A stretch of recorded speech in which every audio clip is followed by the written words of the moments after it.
শুভ সন্ধ্যা বন্ধুরা। আজ হলো 25 মার্চ বুধবার। আজকের সন্ধ্যার বিশেষ বিশেষ খবর হলো 2 লক্ষ চাকরি এবং মহিলাদের জন্য 25,000 টাকা প্রতিশ্রুতি মুখ্যমন্ত্রীর। জুবিন গর্গ জলে ডুবে দুর্ঘটনাজনিত মৃত্যু, করোনা স্কাউটের চূড়ান্ত রায়। ধলাইয়ে জোরদার প্রচার, বুথ ভিত্তিক কর্মসূচিতে দলীয় প্রার্থী অমিয় কান্তি। সোনার বিধায়কের ঠেলা রিক্সাওয়ালা নিয়ে মন্তব্যের প্রতিবাদ মিছিল সোনাবাড়িঘাটে। আসাম সরকারের জনবিরোধী নীতির বিরুদ্ধে তীব্র আক্রমণ, পালংঘাটে কংগ্রেসের বিশাল নির্বাচনী জনসভা। সেনাবাহিনীতে মহিলা অফিসাররাও স্থায়ী কমিশনের অধিকারী, পর্যবেক্ষণ সুপ্রিম কোর্টের। ধর্ম পরিবর্তনে বাতিল হবে তফসিলি জাতির মর্যাদা, নজিরবিহীন রায় সুপ্রিম কোর্টের। মহিলা সংরক্ষণ আইন কার্যকর করতে তৎপর কেন্দ্র, সংসদীয় রাজনীতিতে বড় পরিবর্তনের সম্ভাবনা। 2011 সালের জনগণনার ভিত্তিতে আসন পুনর্বিন্যাসের প্রস্তাব।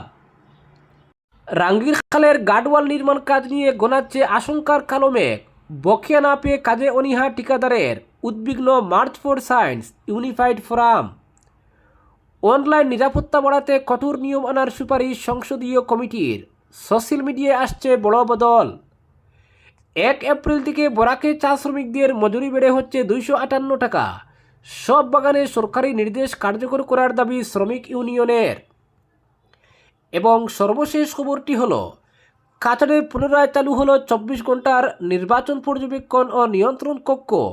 সুষ্ঠু ও শান্তিপূর্ণভাবে নির্বাচন সম্পন্ন করতে বিশেষ ব্যবস্থা। এবারে শুনুন বিস্তারিত খবর। 2 লক্ষ চাকরি এবং মহিলাদের জন্য 25,000 টাকা দেওয়ার প্রতিশ্রুতি দিলেন মুখ্যমন্ত্রী ডক্টর হিমন্ত বিশ্ব শর্মা। বোজালি জেলায় এক নির্বাচনী সভায় এই প্রতিশ্রুতি দেন তিনি। বোজালি জেলার ভবানীপুর সরবুক বিধানসভা কেন্দ্রে জন আশীর্বাদ যাত্রার সময় তিনি এক বিশাল জনসমাবেশে ভাষণ দেন এবং সমর্থকদের সঙ্গে মত বিনিময় করেন। নির্বাচনের আগে আত্মবিশ্বাস প্রকাশ করে তিনি বলেন, বিজেপি প্রার্থী ঐতিহাসিক জয়লাভ করবেন এবং এই কেন্দ্রে জনসমর্থন দৃঢ়ভাবে দলের পক্ষেই রয়েছে। উন্নয়নমূলক প্রতিশ্রুতির কথা উল্লেখ করে মুখ্যমন্ত্রী জানান, সরকার ইতিমধ্যে প্রায় 1.5 লক্ষ চাকরি প্রদান করেছে এবং পুনরায় ক্ষমতায় এলে বেকার যুবকদের জন্য আরও 2 লক্ষ কর্মসংস্থানের সুযোগ সৃষ্টি করা হবে। এছাড়াও তিনি কংগ্রেসের বিরুদ্ধে তীব্র আক্রমণ শানিয়ে অভিযোগ করেন, আগে সরকারি চাকরি পেতে বড় অঙ্কের টাকা লাগত, কিন্তু বিজেপি সরকার স্বচ্ছ ও মেধাভিত্তিক নিয়োগ প্রক্রিয়া নিশ্চিত করেছে। মুখ্যমন্ত্রী আরও জানান, মুখ্যমন্ত্রী মহিলা উদ্যমিতা অভিযান প্রকল্পের অধীনে মহিলারা বর্তমানে 10,000 টাকা পাচ্ছেন, যা পরবর্তী মেয়াদে বাড়িয়ে 25,000 টাকা করা হবে। পাশাপাশি অরুণোদয় প্রকল্পের আওতায় যারা এখনও সুবিধা পাননি তাদেরও অন্তর্ভুক্ত করার আশ্বাস দেন তিনি। পরবর্তী খবরটি হল জলে ডুবে দুর্ঘটনাজনিত মৃত্যু, করোনার স্কাউটের চূড়ান্ত রায়। সিঙ্গাপুরের করোনার স্কাউট আজ জুবিন গর্গের মৃত্যুর ঘটনায় চূড়ান্ত রায় প্রদান করেছে। আদালত জানিয়েছে, জলে ডুবে যাওয়ার ফলেই জুবিনের মৃত্যু হয়েছিল। এই সময় সিঙ্গাপুরে উপস্থিত ছিলেন জুবিনের খুড়া মনোজ বরঠাকুর এবং রাহুল গৌতম শর্মা। অন্যদিকে জুবিন গর্গের স্ত্রীর উত্থাপিত সন্দেহের প্রসঙ্গে আদালত উল্লেখ করেছে যে পুলিশ কোস্টগার্ড এই ঘটনায় বিস্তৃত ও সুসংগঠিত তদন্ত চালিয়েছিল।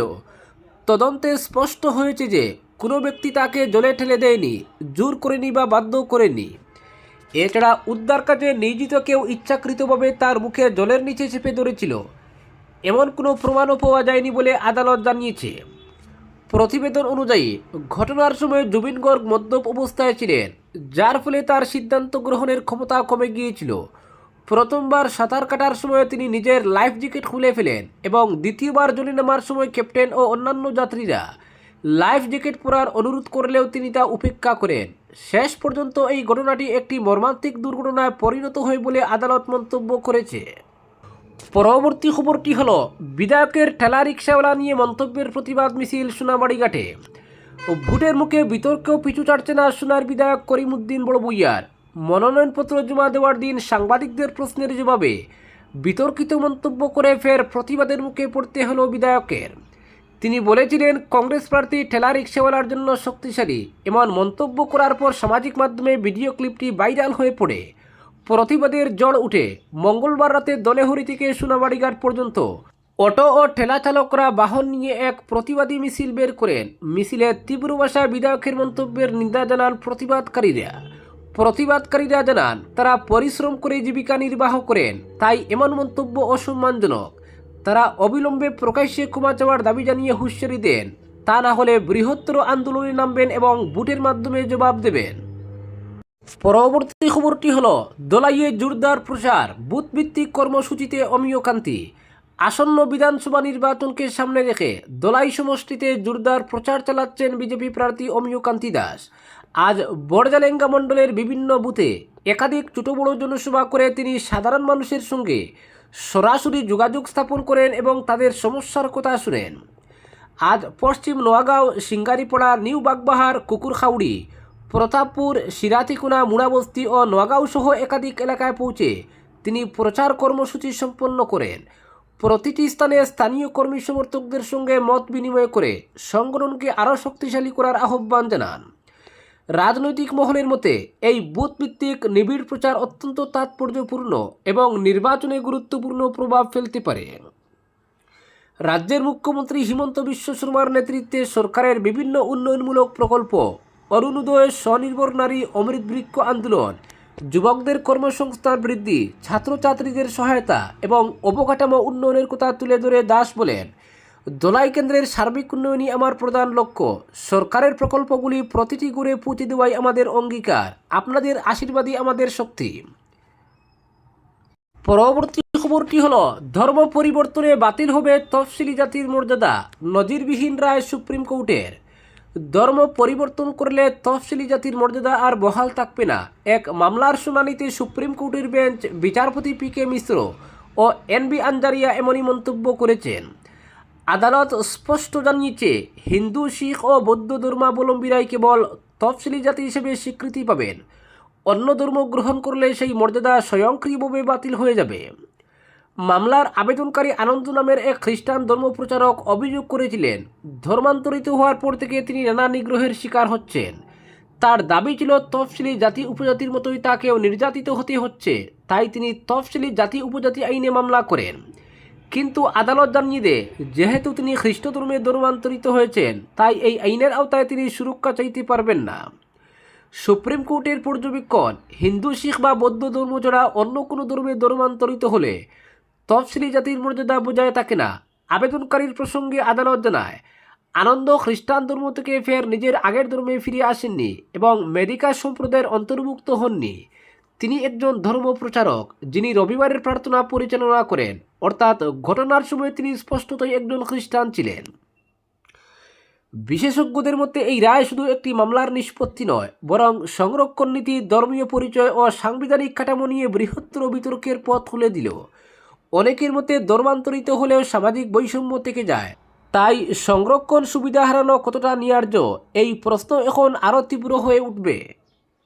পরবর্তী খবরটি হলো, মহিলা সংরক্ষণ আইন কার্যকর করতে তৎপর কেন্দ্র, সংসদীয় রাজনীতিতে বড় পরিবর্তনের সম্ভাবনা। 5 রাজ্যে বিধানসভা ভোটের আবহে মহিলা সংরক্ষণ বিল নিয়ে নতুন পদক্ষেপ নিতে চলেছে কেন্দ্র। জানা গিয়েছে, চলতি সপ্তাহেই সংসদে 2টি সংবিধান সংশোধন বিল আনতে পারে সরকার। প্রস্তাব অনুযায়ী 2011 সালের জনগণনার ভিত্তিতে আসন পুনর্বিন্যাস করে মহিলা সংরক্ষণ কার্যকর করা হবে। 2023 সালে বিল পাস হওয়ার সময় বলা হয়েছিল, প্রথমে নতুন জনগণনা হবে, তারপর সেই তথ্যের ভিত্তিতে আসন পুনর্বিন্যাস করে সংরক্ষণ কার্যকর করা হবে। কিন্তু এবার কেন্দ্র সেই শর্ত বাদ দিতে চাইছে। সরকারি সূত্রে জানা যাচ্ছে, নতুন জনগণনার অপেক্ষা না করে 2011 সালের জনগণনাকেই সীমানা পুনর্নির্ধারণের ভিত্তি হিসেবে ব্যবহার করা হতে পারে। যেহেতু এটি একটি সংবিধান সংশোধনী, তাই কার্যকর করতে উভয় পক্ষেই 2/3 সমর্থন প্রয়োজন। বিরোধী দলগুলির সমর্থন নিশ্চিত করতেই স্বরাষ্ট্রমন্ত্রী অমিত শাহ একাধিক বিরোধী নেতার সঙ্গে আলোচনা করেছেন। সংসদ বিষয়ক মন্ত্রী কিরেন রিজিজুও বিরোধীদের সঙ্গে ঐক্যমত্যে পৌঁছানোর চেষ্টা করছেন। তৃণমূল কংগ্রেস জানিয়েছে, এই বিল আদতে তাদেরই উদ্যোগ। রাজনৈতিক বিশ্লেষকদের মতে, নারী সংরক্ষণকে সামনে রেখে তৃণমূল ও বিজেপি উভয়ই মহিলা ভোটারদের টার্গেট করে প্রচারে নামতে পারে। অন্যদিকে বিজেপিও মহিলা প্রতিনিধিত্ব বাড়ানোর দাবিকে সামনে রেখে পাল্টা প্রচারে নামতে পারে। পরবর্তী পরবর্তী খবরটি হলো ভারতে সোশ্যাল মিডিয়া ব্যবহারের ধরন বদলে যেতে পারে।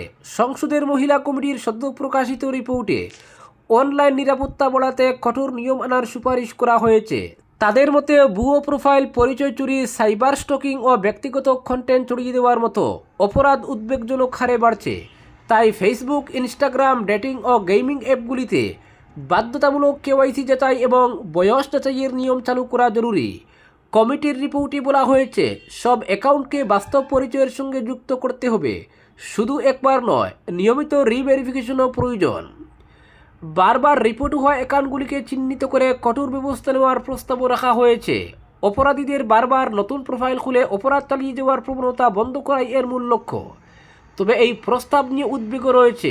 সমালোচকদের মতে বাধ্যতামূলক কেওয়াইসি মানে আরও বেশি ব্যক্তিগত তথ্য সংরক্ষণ, যা ডেটা লিক বা নজরদারির ঝুঁকি বাড়াতে পারে। আবার অনেক মানুষের কাছে এখনও বৈধ পরিচয়পত্র নেই। কঠোর নিয়ম তাদের ডিজিটাল পরিষেবার বাইরে ঠেলে দিতে পারে। পরবর্তী খবরটি হলো, আগামী 1 এপ্রিল থেকে বরাক উপত্যকার সব চা বাগানের দৈনিক মজুরি 258 টাকায় বর্ধিত করার ঘোষণা দিয়েছে সরকার। গত 7 মার্চ আসাম সরকার এই সিদ্ধান্ত নিয়েছে। সরকারের এই মহৎ সিদ্ধান্তকে স্বাগত জানিয়েছে বরাক চা শ্রমিক ইউনিয়ন। মজুরি বৃদ্ধির ঘোষণায় চা শ্রমিকদের মধ্যে খুশির জোয়ার দেখা গেছে। এদিকে বরাক চা শ্রমিক ইউনিয়ন লঙ্গাই সার্কেলের কর্মকর্তারা লঙ্গাই সার্কেলের 19টি বাগানের পঞ্চায়েত প্রতিনিধিদের নিয়ে সব বাগানের ম্যানেজারের সঙ্গে আলোচনা করেন। বরাক চা শ্রমিক ইউনিয়ন লঙ্গাই সার্কেলের কর্মকর্তা সহ পঞ্চায়েত প্রতিনিধিরা আগামী 1 এপ্রিল থেকেই দৈনিক মজুরি রাজ্য সরকার নির্ধারিত হারে 30 টাকা বৃদ্ধি করে 258 টাকা করার বিষয়টি কার্যকর করার কথা জানান সব বাগান কর্তৃপক্ষকে। বরাক চা শ্রমিক ইউনিয়ন লঙ্গাই সার্কেলের অর্গানাইজার জয়গণেশ সালিয়া জানান, যদি কোনো বাগান কর্তৃপক্ষ মজুরি বৃদ্ধি না করেন তা পঞ্চায়েত প্রতিনিধিদের দ্রুত বরাক চা শ্রমিক ইউনিয়ন কার্যালয়ে অবগত করার জন্য বলা হয়েছে। এ বিষয়ে পঞ্চায়েত প্রতিনিধিরা বলেন, রাজ্য সরকার সময়ে সময়ে চা বাগানের শ্রমিকদের মজুরি বৃদ্ধি করে আসছে, কিন্তু সরকারের নির্দেশকে অমান্য করে কতিপয় বাগান কর্তৃপক্ষ মজুরি বৃদ্ধি করতে ইচ্ছাকৃত বিলম্ব করে। এমনকি কিছু বাগান মজুরি বৃদ্ধি করতে রাজি হয় না। তখন বরাক চা শ্রমিক ইউনিয়নের দ্বারস্থ হলে সংশ্লিষ্ট বাগান ম্যানেজমেন্ট মজুরি বৃদ্ধি করতে বাধ্য করবে। পরবর্তী খবরটি হলো, বিধানসভা নির্বাচন উপলক্ষে কাছাড়ের জেলা আয়ুক্তের কার্যালয়ের দ্বিতলে থাকা এনআইসি ভিডিও কনফারেন্স কক্ষে নির্বাচনী পর্যবেক্ষণ ও নিয়ন্ত্রণ কক্ষ পুনরায় চালু করা হয়েছে। এই উদ্যোগের মাধ্যমে সাধারণ মানুষের অভিযোগ ও নির্বাচন সংক্রান্ত কার্যক্রম পর্যবেক্ষণের জন্য একটি কার্যকর ও নির্ভরযোগ্য প্ল্যাটফর্ম নিশ্চিত করা হবে। এই নিয়ন্ত্রণ কক্ষটি 24 ঘন্টা চালু থাকবে, যাতে নির্বাচনী প্রক্রিয়া সংক্রান্ত যে কোনো তথ্য, অভিযোগ বা প্রতিবেদন দ্রুত গ্রহণ ও প্রয়োজনীয় ব্যবস্থা গ্রহণ করা যায়। নাগরিকদের মডেল কোড অফ কন্ডাক্ট লঙ্ঘন, নির্বাচন সংক্রান্ত অভিযোগ অথবা সন্দেহজনক কার্যকলাপ সম্পর্কে জানিয়ে সক্রিয়ভাবে অংশগ্রহণ করার আহ্বান জানানো হয়েছে, যা নির্বাচনী প্রক্রিয়ার স্বচ্ছতা বজায় রাখতে সহায়ক হবে। সহায়তার জন্য সাধারণ মানুষ 038422844144 নম্বরে নির্বাচন নিয়ন্ত্রণ কক্ষে যোগাযোগ করতে পারবেন। পাশাপাশি ভোটার তালিকা ও ভোটার সংক্রান্ত তথ্যের জন্য 180034533965 টোল ফ্রি হেল্পলাইনে যোগাযোগ করা যাবে, যা ভোটারদের সুবিধার্থে চালু করা হয়েছে। জেলা প্রশাসনের পক্ষ থেকে সব নাগরিককে শান্তিপূর্ণ, স্বচ্ছ ও সুষ্ঠু নির্বাচনী পরিবেশ বজায় রাখতে সহযোগিতা করার আহ্বান জানানো হয়েছে। আজকের বিশেষ সংবাদ এখানেই সমাপ্ত।